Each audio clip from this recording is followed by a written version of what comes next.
Blue fix நேயர்கள் அனைவருக்கும் நெஞ்சார்ந்த வணக்கம். இன்னைக்கு நம்முடைய அரசியல் பார்வையில் பல முக்கியமான விஷயங்களை அலச போறோம். அதை பத்தி பேசுறதுக்காக நம்முடைய நண்பரும் அரசியல் விமர்சகரும் மற்றும் வழக்கறிஞருமான வேல்முருகன் அவர்கள் இணைந்திருக்கிறாரு. வணக்கம். வணக்கம் ஜூட். நல்லா இருக்கீங்களா? ஃபைன். இப்போ சென்சிட்டிவான டாபிக்னு எடுத்துக்கிட்டீங்கன்னா ஜஸ்டிஸ் ஃபார் கெவின். இந்த வழக்கை நீங்க கூர்ந்து கவனிச்சிருப்பீங்க. லாஸ்ட் டைம் ஜஸ்டிஸ் ஃபார் அஜித்தை நம்ம பேசியிருக்கோம். அதற்கு நீங்க அந்த விஷயத்தையும் இந்த விஷயத்தையும் எப்படி பாக்குறீங்க? அது லாக் அப் டெத்து, இது ஹானர் கில்லிங், இது தடுக்கப்பட வேண்டும் என்பது அனைவரின் விருப்பம். இதை பத்தி உங்க கருத்து? இது ஒரு மிகப்பெரிய சமூக பிரச்சனையாக இங்க மாறிட்டு இருக்கு. அதாவது எப்படி சமூகத்துல காதல் ஒரு தவிர்க்க முடியாத ஒரு விஷயமோ, இந்த தமிழ் சமூகத்திலும் ஜாதியும் ஒரு தவிர்க்க முடியாத ஒரு அங்கமாக பார்க்கப்படுகிறது. அப்படி பார்க்கும்போது காலம் காலமாக நம்ம தொடர்ந்து இந்த ஜாதிய அமைப்புகளுடைய அந்த கட்டுப்பாடு அல்லது அந்த ஜாதிய அமைப்புகளுடைய ஊடுருவல் இதெல்லாம் மீறி தான் இந்த சமூகம் காதல் என்ற ஒரு விஷயம் சமூகத்துல பல்வேறு இந்த ஜாதிய கட்டுப்பாடுகளை உடைக்க பயன்படுத்தப்பட்டது. ஆனா சமீப காலங்கள்ல இந்த ஆனர் கில்லிங் குறிப்பாக பாத்தீங்கன்னா இது காதல் மட்டுமல்ல, காதலோடு நின்று விடுவதில்லை. அது கிளாஸ் ஈக்குவேஷனும் இருக்குது. காதலுக்கு அடுத்து அதுல நான் சொல்ல வந்தது ஜாதிய அந்த அமைப்பு மட்டுமல்ல, இந்த கிளாஸ் ஈக்குவேஷனும் ஒரு மிகப்பெரிய ஒரு பங்களிக்கிறது இந்த விஷயத்துல. அப்ப அங்க இந்த ஜாதிய வேறுபாடுகள் மட்டுமல்ல, சமூகத்தில் இருக்கக்கூடிய அந்த வேறுபாடுகள், குறிப்பாக பொருளாதார ரீதியில் இருக்கக்கூடிய வேறுபாடுகளும் இங்கே முக்கியமான ஒரு பொருளாக பார்க்கப்படுகிறது. இந்த காதல் திருமணங்களை தவிர்க்கப்பட வேண்டும் என்பதில் அப்படி அதன் அடிப்படையில் பார்த்தீங்கன்னா இந்த குறிப்பா இந்த கவின் அவர்களுடைய இந்த பிரச்சனை, இந்த மறைந்த சகோதரர் கவினுடைய இறப்பு பார்த்தீங்கன்னா ஒரு எல்லாரையும் எல்லாருடைய மனசாட்சியும் ஒரு உழுக்கக்கூடிய ஒரு சம்பவம்.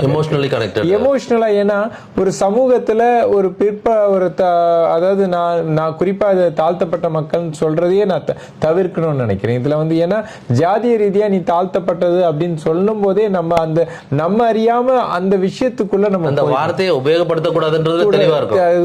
ஏன்னா நீங்க சொல்லும் போதே அது நீங்க அது ஒரு பிற்போக்குத்தனமான ஒரு வார்த்தையாக நான் பார்க்கிறேன். ஏன்னா இங்க எல்லாரும் பிறப்பக்கம் எல்லா உயிருக்கும் சமம் சொல்லிட்டோம், எல்லாரும் ஈக்குவலா இருக்கிறோம் அப்படின்னு சொல்லிட்ட பிறகு பிறப்புல வேற்றுமை கிடையாது, பிறப்பு இறப்புல வேற்றுமை கிடையாது. அந்த ஒரு சமூக உயரிய பண்பை நோக்கி நம்ம இந்த சமூகம் முன்னெடுத்துட்டு போயிருக்கோம். காலங்காலமாக இருக்கக்கூடிய அந்த பிறப்பினால் ஏற்படக்கூடிய வேற்றுமைகள் இதெல்லாம் களையப்பட வேண்டும் என்பதுதான் அரசியல் ரீதியான ஒரு முக்கியமான ஒரு மாற்றத்தை நம்ம முன்னெடுக்கணும்ன்றதான் நம்மை போன்ற ஒரு சமூகத்துல இருக்கக்கூடியவர்களுடைய சிந்தனையா நான் பார்க்கிறேன். ஏன்னா அதுதான் தட் இஸ் வெரி அந்த சமூகத்தை பீடித்திருக்கக்கூடிய ஒரு மிக முக்கியமான ஒரு நோய் அப்படின்னு பாத்தீங்கன்னா இந்த ஜாதிய பிரச்சனை. இதை ஒழிக்கப்பட வேண்டும் அப்படின்றது யாருக்குமே மாற்று கருத்து இருக்க முடியாது. அதாவது முற்பட்ட சமூகத்தை ஒரு உருவாக்க வேண்டும் என்ற சிந்தனையில் இருப்பவர்கள்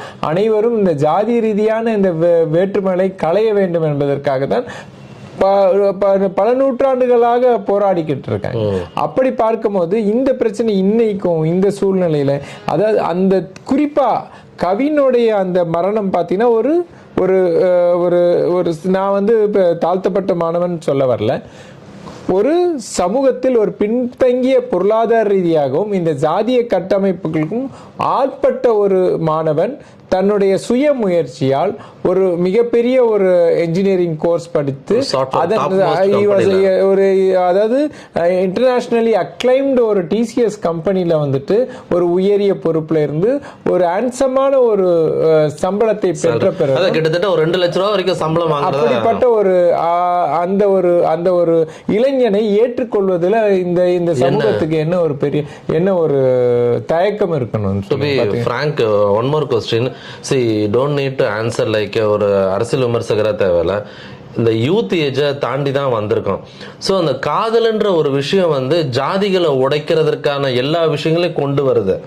அதை இந்த விஷயத்துல வந்து இன்னமும் அதை உயிர்ப்புடன் வைத்து அதற்கு பேர் ஹானர் கில்லிங்னு வேற பேர் வச்சிருக்காங்க. அதை எப்படி பாக்குறீங்க? அது ஒரு சோசியல், இது ஒரு அவமானமாக தான் பார்க்கிறோம். நம்ம ஒரு சோசியல் சமூக ரீதியாக இது வந்து ஒரு அவமானமாக பார்க்கிறோம். இது வந்து நம்ம எல்லாம் கூனி குறிக்க வேண்டிய ஒரு விஷயம்.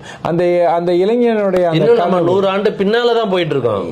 இல்ல, நம்ம அதாவது பின்னாடி போறோம்னா சில குறிப்பிட்ட ஆட்களுடைய சிந்தனையின் பால் விளைவிக்கப்படுகிறது.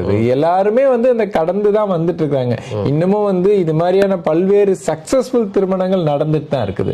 நீங்க சொல்லலாம் இது வந்து இதனால காதல் திருமணங்கள் நடைபெறல, இல்ல இந்த ஜாதி மறுப்பு திருமணங்கள் நடைபெறல, இல்ல கலப்பு திருமணம் நடைபெறாமலாம் இல்ல. இந்த சமூகத்துல லவ்ல வந்து லவ் பண்ணும்போது லவ் லெட்டர் எழுதும் போதோ ஒரு பண்ணும் போது அந்த விஷயத்தை நம்ம அடுத்த ஸ்டெப்புக்கு போகும்போது அவ என்ன ஜாதி இவன் என்ன ஜாதின்னு பார்த்து பண்றதுக்கான விஷயங்கள் இல்ல. இல்ல, அதுதான் சொல்றேன். நீங்க அந்த ஜாதி, அதாவது இந்த காதல் திருமணங்கள், காதல் வயப்படக்கூடிய ஒரு இளைய சமூகம் வந்துட்டு இதெல்லாம் கடந்துதான் பாக்குறாங்க. That is not a factor. அவங்க அந்த காதல் வயப்படும் போது இந்த ஜாதி வந்து ஒரு ஃபேக்டரா பார்க்கப்படுவதில்லை. ஆனா அவர்கள் அடுத்த நிலைக்கு போகும்போது, திருமணம் என்ற பந்தத்துக்குள்ள நுழையும் போதுதான், அப்பதான் அந்த பெற்றோர்களுடைய சம்மதம், ஆசிர்வாதம் இதையெல்லாம் அவர்கள் பெற வேண்டும் என்று கருதும் போதுதான் நிறைய இடங்கள்ல இந்த ஜாதி ரீதியான பிரச்சனைகள். இதெல்லாம் மீறி வந்து ஜாதி மறுப்பு இல்ல கலப்பு திருமணங்கள் இன்றைய தினம் தமிழகத்துல பல்வேறு நிலைகள்ல பல திருமணங்கள் நடைபெற்று கொண்டுதான் இருக்கு. எந்த ஒரு விஷயம் எடுத்துக்கிட்டாலும் இப்ப காலேஜ் லவ், ஸ்கூல் லவ், இப்ப ஆக்சுவலா வந்து அவன் வேலைக்கு போறதுக்கு முன்னாடி லவ்னு வரும்போது ஒரு பிரச்சனைகள் வரும், கொஞ்ச நாள் வெயிட் பண்ணலான்ட்டு. பட் கெவின் இஷ்யூல வந்து அக்செப்ட் பண்ணிக்கவே முடியல. நீங்க சொன்ன மாதிரி திருப்பி அந்த வார்த்தையை உபயோகப்படுத்த வேணாம். கீழ் லெவல்ல இருந்து மேல வந்து பையன் அப்ப எவ்வளவு கஷ்டப்பட்டிருப்பான், எவ்வளவு படிச்சிருப்பான். டிசிஎஸ்ல வந்து ஒரு வேலை வாங்கி இன்னைக்கு இவ்வளவு பெரிய சம்பள டாப் லெவல்ல இருக்கும்போது சக்சஸ்ஃபுல் பர்சனுங்க அவனுக்கு கொடுக்கிறதுல என்ன தப்பு? அதுதான் அததான் ஏற்றுக்கொள்ளவே முடியல. இத வந்து அந்த குறிப்பா அந்த சகோதரி சொல்லும் அந்த சகோதரி சொல்லும் போது கூட, வீடியோல நேத்து சொல்லும் போது கூட, நான் கொஞ்ச நாள் கழிச்சு அப்பாட்ட கன்வின்ஸ் பண்ணலாம் அப்படின்னு சொல்லும் போது, அப்படின்னு தான் அந்த பொண்ணு அந்த பேசுறாங்க. அப்ப அவங்களுக்கு வந்து ஒரு நிர்பந்தம் இருக்குது. அந்த பொண்ணுக்கு இருந்திருக்கலாம், அந்த தகப்பன் கிட்ட சொல்லல அப்படின்றாங்க அவங்க. இதெல்லாம் மீறி அந்த அதாவது இங்க அந்த மாணவிக்கு இருந்த அந்த சுபாஷினி அவர்களுக்கு இருக்கக்கூடிய அந்த மனநிலை, தைரியமா சொசைட்டில வந்துட்டு அவங்க பேசியிருக்கலாம். ஏன்னா அடிப்படையில செக்யூர்டான ஒரு லைஃப் தான் பேரண்ட்ஸ் வந்து எதிர்பார்க்கிறாங்க. தன்னுடைய மகளுக்கு வந்து ஒரு செக்யூர்ட் லைஃப் தான். செக்யூர்ட் லைஃப் பார்க்கும்போது எதை எதிர்பார்க்கிறாங்க? ஒரு சோசியல் ஸ்டேட்டஸ் எதிர்பார்க்கிறாங்க. குறிப்பா இந்த காலகட்டத்தில் ஜாதிய ரீதியான நிலைப்பாடுகளை விட பொருளாதார ரீதியாக அந்த எப்படி வந்து தன்னுடைய மகனையோ மகளையோ வந்துட்டு அந்த திருமணம் செய்யும் போது அந்த உறவின் மூலமாக அவர்களுடைய வாழ்க்கை தரம் மேம்படுத்தப்பட வேண்டும். பொருளாதார ரீதியாக அவங்க அந்த சேலஞ்சஸ் ஃபேஸ் பண்ண முடியும். யாரையும் டிபெண்ட் பண்ணி வாழ வேண்டிய நிர்பந்தம் இல்லாம வாழ்றாங்களா, இதையெல்லாம் பார்த்துதான் திருமணங்கள் நிச்சயப்படுகிறது. அந்த வகையில பாத்தீங்கன்னா அந்த கவினுடைய ஒரு சோசியல் ஸ்டேட்டஸ் வந்து இன்னைக்கு யாராலும் மறுக்க முடியாத ஒரு நிலையை அடைஞ்சிருக்கான். ஒரு எக்ஸாம்பிளாவே ஒரு நிலையை அடைஞ்சிருக்கான். அப்ப அவனை ஏற்றுக்கொள்றதுல என்ன உங்களுக்கு தயக்கம் இருக்கு? Okay, thank you for your valuable comments. Time எவ்வளவு பிஸியா இருந்தாலும் எங்களுக்காக ஒதுக்கி உங்களோட கருத்துக்களை பதிவு செய்யறீங்க. மீண்டும் ஒரு காணொலியில் உங்களை சந்திக்கிறேன். நன்றி, வணக்கம்.